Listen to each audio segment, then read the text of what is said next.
Before we were married, my pregnant wife had an affair. I learned this during our visit with the doctor. I look at my wife as I sit in the doctor's office waiting room and smile. After 5 amazing years of marriage, today marks a significant milestone for us. Our first prenatal visit with her hand deadly resting on her still small belly. My wife is positively glowing. While we wait to hear back, we talk informally and joke about possible baby names and nursery decor that we're finally beginning. A family makes me very happy. 8 years ago, mutual friends arranged for us to go on a blind date. After just a few minutes of talking, I knew she was the one. It seemed to be meant to be. A year later, we were married and went on to create a wonderful life together, exploring the world, advancing our careers, and having similar aspirations for the future. We decided that it was time to grow our family now that we were in our early 30s. We were ecstatic when the pregnancy test results showed positivity right away. My spouse is currently 10 weeks pregnant. Our nearest and dearest friends and family are overjoyed that we told them. I'm aware that our parents are eager to become grandparents after the nurse is my wife's name. We return to the examination room.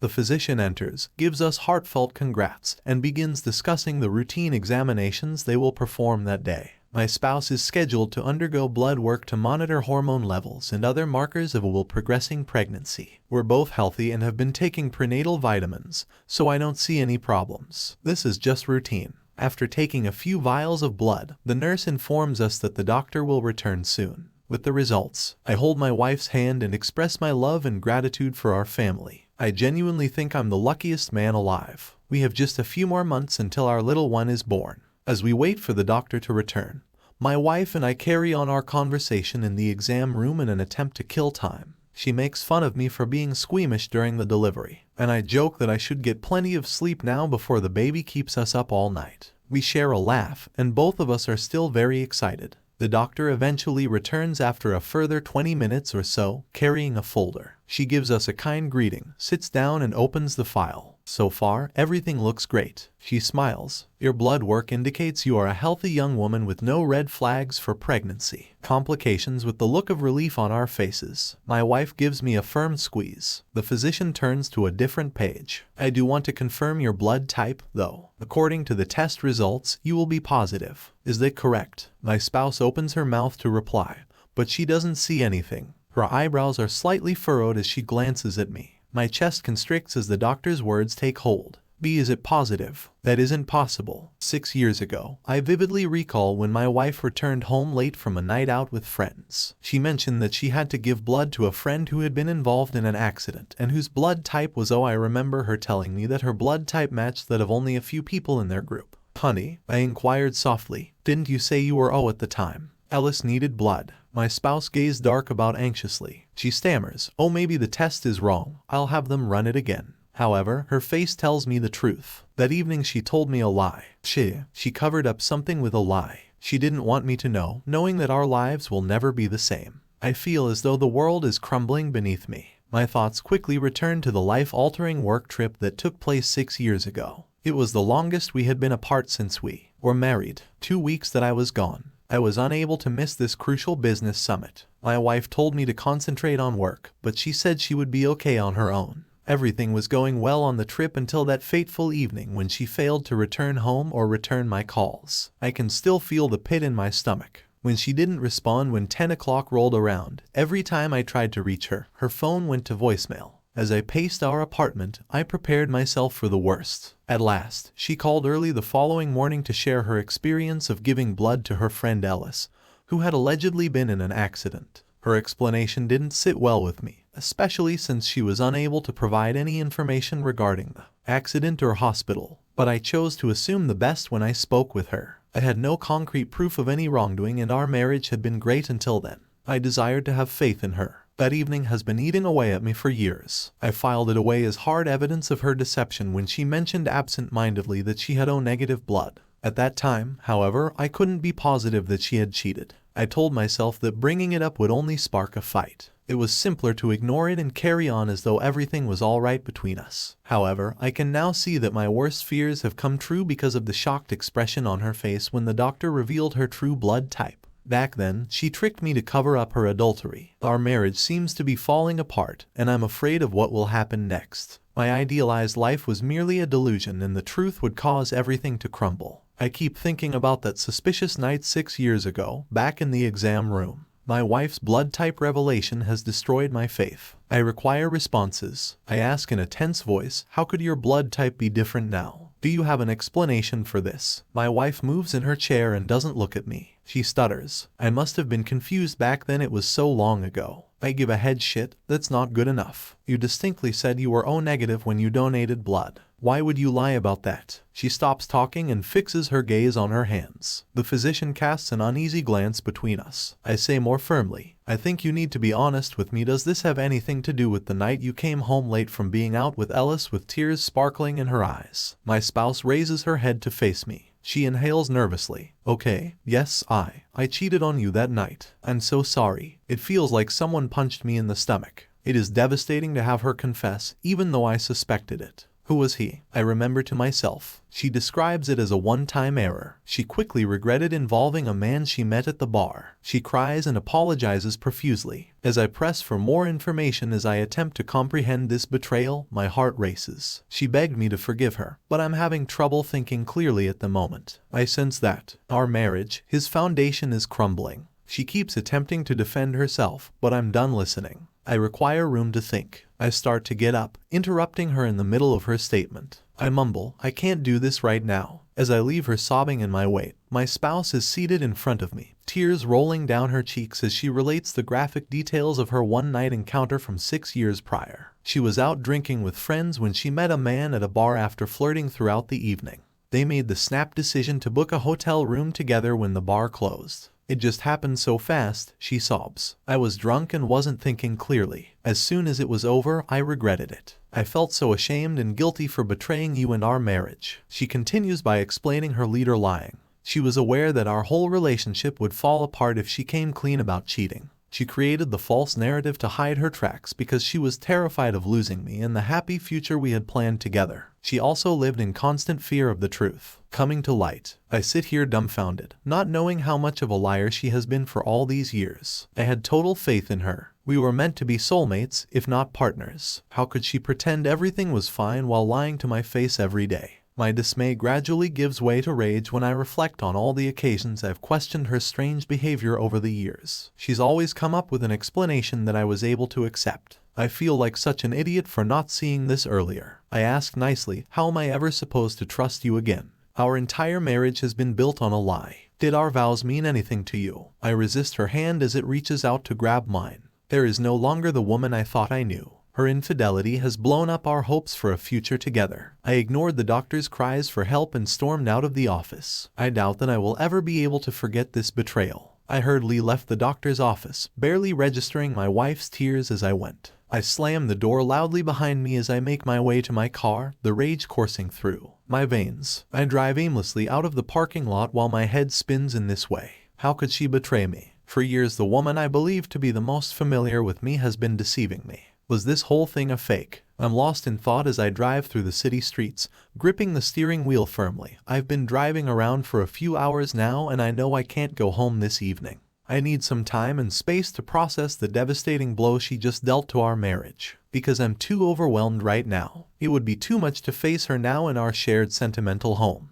I drive across town and into my cousin's driveway. I've always thought of him as a brother. I rap on his door while attempting to compose myself. He holds me when he notices the expression on my face. I sob uncontrollably and tell him everything. The lies, the affair, everything, all of it. He tells me to stay as long as I need to. And he makes up the spare bed that night. As I lay there reliving my wife's confession over and over, I felt numb. How could I have known earlier over the years? Did I miss any signs? I remember how she looked at me on our wedding day. So full of love was everything for me. I heard through the future we had planned, which is now ruined. I'm not sure if I even want to or if we can recover from this. I need some time off to gather the pieces of my broken life for the time being, barely conscious of my surroundings. I pull into my cousin's driveway. My wife just gave me a bombshell and I'm still processing it. My cousin notices something is seriously wrong when she looks at me as I clumsily make my way to the front door. As he leads me inside, he asks, "What happened?" I collapse onto the couch and put my hands over my head, whispering, "She cheated on me 6 years ago. I just found out today." My cousin's expression changes from one of worry to shock as I look up.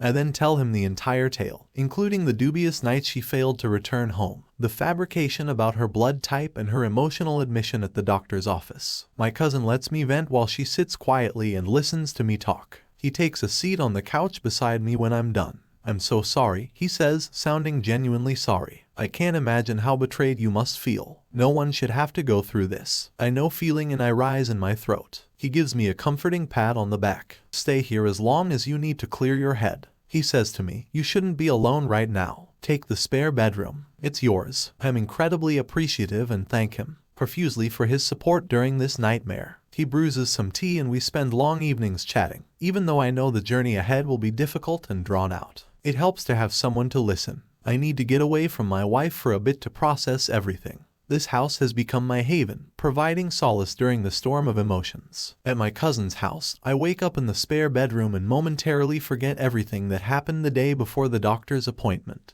My wife's heartbreaking admission and the depressing realization that my marriage is based on deception all come rushing back when I grab my phone to see what time it is. I discover that I have numerous missed calls and texts. It appears that my spouse told our families about her affair, and now they are frantically attempting to get in touch with me. I go through the messages by scrolling. They range from expressing sympathy for my predicament to pleading with me to refrain from making any snap decisions. My spouse's texts are almost nonsensical. They contain misspelled condolences, declarations of love, and assurances that she will stop at nothing to make things right. However, I'm not yet prepared to handle any of them or require time and room to come to terms with this betrayal on my own. My cousin is preparing breakfast in the kitchen, so I turn off my phone and head there after I've had some sleep. He asks if I'm doing any better. My stomach hurts, so I just sit down to eat and silently shake my head. He won't put pressure on me like the others, and I know he'll let me talk when I'm ready. I find solace in the peaceful haven he's provided for the time being, far from the mayhem at home.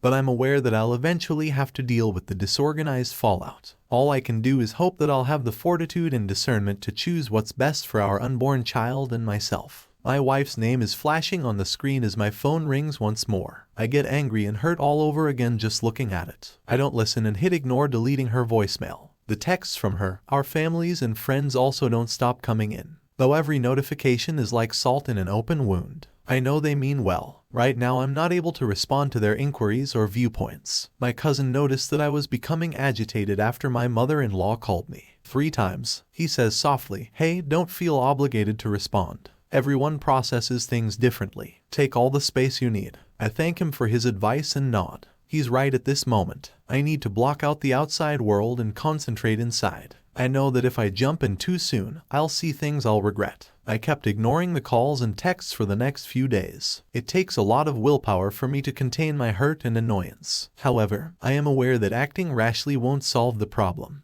My cousin gives me space when I need it, but she checks in on me from time to time. His house is a peaceful haven where I can think without feeling obligated or scrutinized. I slowly work through the emotions that are whirling inside of me by crying, journaling, and taking long walks. Eventually, I know I have to face it all for the time being. Though I'm appreciative of this break and the opportunity to begin my healing process before allowing others back in, I may not know how to proceed, but I'm starting here in the safety of my cousin's house. I sit alone with my thoughts, and they always seem to stray back to 8 years ago when I met my wife. Mutual friends set me up on a blind date with her. I fell in love with her the moment I laid eyes on her. Her easy laugh and warm smile drew me in, as did her compassionate and kind demeanor. We clicked right away. An easy conversation ensued as we soon realized how much we had in common. We shared the same goals of seeing the world, raising a family, and experiencing life to the fullest. I had a good feeling after only a few dates that she was the one during our engagement in the first few years of our marriage. We made a lot of plans for the future. We would raise 3 children and a dog while backpacking through Europe and purchasing a lakefront cottage for our summertime getaways. Our life together seemed full of opportunities. Her betrayal has now destroyed all of those dreams. I'm having a hard time making sense of the woman who has been lying to me for the past 8 years, and my mind is racing. I genuinely thought our relationship was special and that we were soulmates. However, it was obvious that I was dreaming. Alternatively, it's possible that she has evolved and is no longer the person I knew. Either way, it's not the life I imagined. Our marriage will never be the same carefree, innocent love even if we manage to work things out. It's nearly unbearable how much pain and disappointment there is. I've lost my wife and I've lost the future I look forward to. What should I do next? How can I pick myself up and make a fresh start? One thing is certain, things will never be the same in my life. I hear a sudden frantic knocking at the front door while I'm sitting in my cousin's living room. My wife's voice interrupts me before I can respond, begging desperately, "Please let me in. We need to talk about this." She keeps pleading with me through the closed door to give her another chance, promising to do whatever it takes to make things right. And I freeze. I feel emotionally reeling again when I hear her voice with a worried expression on his face. My cousin approaches. "Do you want me to get rid of her?" he inquires. "I'm not ready to see you or talk to her just yet, but I also feel bad that she caught us off guard here." My cousin walks toward the door as I give a quiet nod. I hear him telling her to get off the property right away. She cries and tries to push past him into the house, but he refuses. I just can't take it anymore. I use my cell phone to call 911 and let the operator know that my divorced wife is on the property and won't leave. 10 minutes later, 2 police cars arrive. My wife is given a brief explanation by the officers before being led to one of their cars. As they drive away, she keeps crying and beseeching the house with her eyes. I took a trembling breath after the confrontation. My cousin told me that I made the right choice. She was disregarding my need for privacy. I just need some alone time to process everything right now, even though I know I'll have to deal with the fallout eventually. I'm still safe inside my cousin's house during this storm. I finally worked up the courage to listen to some of the voicemails from family members, after going more than a week without speaking to anyone. My parents are sorry about the circumstances, but they advise me to hold off on making any decisions just yet.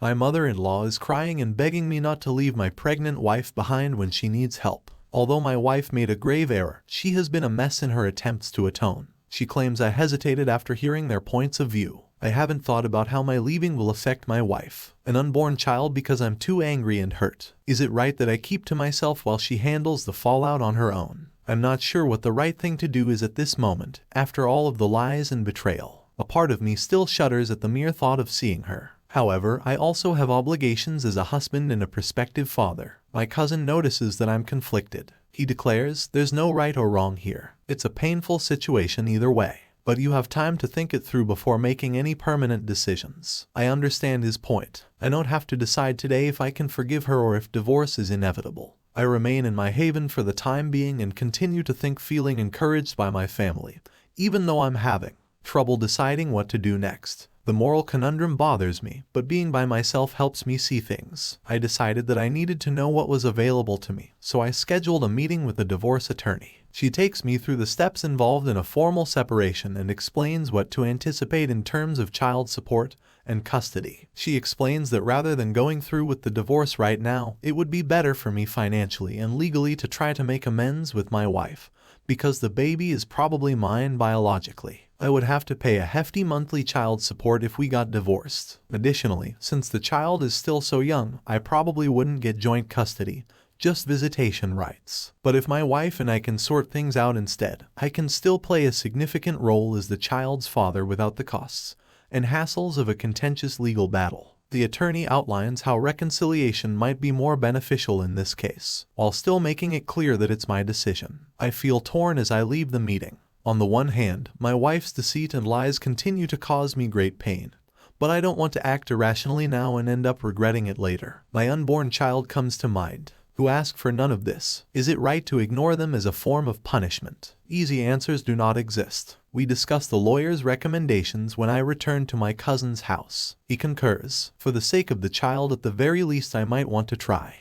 If there's any possibility of forgiving and re-establishing trust, I still have a lot of introspection to do. I finally called my wife after suffering for weeks, telling her I was ready to meet and work things out on the phone. She sobs with relief. The following day, we decided to meet at a coffee shop. I arrive early, feeling sick to my stomach. She has dark circles under her eyes and appears pale and drawn when she first walks in. We sit down and awkwardly greet each other. At first, the talk is painful and halting. She starts by making frantic pleas, promising to do anything, including going to counseling and taking a lie detector test to save our marriage. She's ready to disgrace herself for me to stay. I clarify that after such a severe betrayal, I'm still not sure if I can ever trust her again. I need some time to figure out whether emotionally I can even work toward reconciliation. When she detects my indecisiveness, she gets more agitated. I have to ask her not to push the matter and to give me time to think this through. I'm not yet prepared to make any firm decisions. We have finally concluded that the purpose of this initial meeting was simply to air concerns rather than move quickly toward a resolution. She looks like she's in pain, but I can't promise anything about the future right now. We part amicably for the time being, both of us feeling depressed and uncertain. What lies ahead for me is still unknown. It has been 2 months since my wife's infidelity was revealed, completely upending my life. Not long after our first counseling session, I returned from my cousin's house. We both felt uncomfortable around each other in the first few weeks and avoided each other like the plague. Even now, the pain still flares up out of the blue whenever I catch her texting or see that she is running late for work. But things are improving gradually. My wife is there to listen and reassure me as a therapist encourages us to talk honestly about my persisting mistrust. I am aware that it will take some time to reestablish closeness and love. There are days when I want to give up because I think there is no way I can recover from such a betrayal. But then I'll catch a glimpse of her protruding belly and feel hopeful that our child will arrive soon. Our goal is to become a family. When I need space, my wife is understanding and patient with me. She seems determined to earn my trust again by being honest. I can now see how afraid she was years ago to own up to her error. Back then, we both ate in judgment. I have cautious optimism that our marriage can become stronger than it has ever been with work. But that naive old trust has faded. I think about our first love a lot. It was simple and innocent. We can never go back to that, but we can replace it brick by brick with something brand new. Although we both think it's worth a shot, it won't be simple.